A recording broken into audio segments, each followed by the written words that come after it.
Hi అండి. Chicken curry చాలా టేస్టీగా, స్పైసీగా ఎలా చేయాలో చూసేద్దాం. ముందుగా చికెన్ తీసుకోవాలి. నీట్గా వాష్ చేసి పెట్టిన చికెన్ తీసుకుని సాల్టు, కారం, పసుపు, అల్లం వెల్లిపాయ పేస్ట్ వేసుకుని బాగా మిక్స్ చేసుకోవాలి. ఒక 10 మినిట్స్ అనేది మ్యారినేట్ చేసుకోండి. ముందుగా స్టవ్ ఆన్ చేసి బాండీ పెట్టుకుని 1 కప్ ఆయిల్ వేసుకుని ఆయిల్ వేడయ్యాక ఆనియన్స్, మిర్చి వేసుకుని బాగా ఫ్రై చేసుకోవాలి. అలా గోల్డ్ కలర్ వచ్చే వరకు బాగా ఫ్రై చేసుకోవాలి.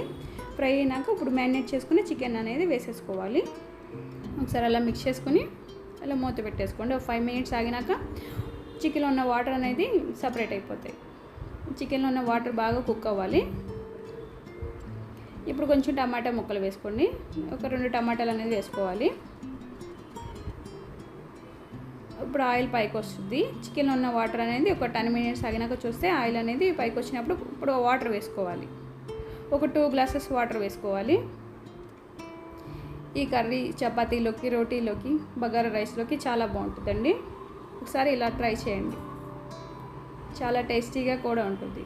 ఇప్పుడు మరుగుతున్నప్పుడు కరివేపాకు, కొత్తిమీర, పుదీనా ఇప్పుడు వేసుకోవాలి. ఇప్పుడు వేసుకోవడం వల్ల చికెన్కి ఈ ఫ్లేవర్స్ అనేది బాగా పడతాయి.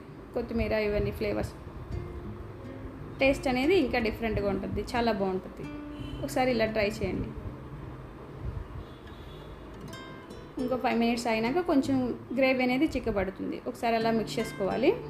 అడుగు పట్టేస్తుంది. మిక్స్ చేసుకుంటూ ఉండాలి.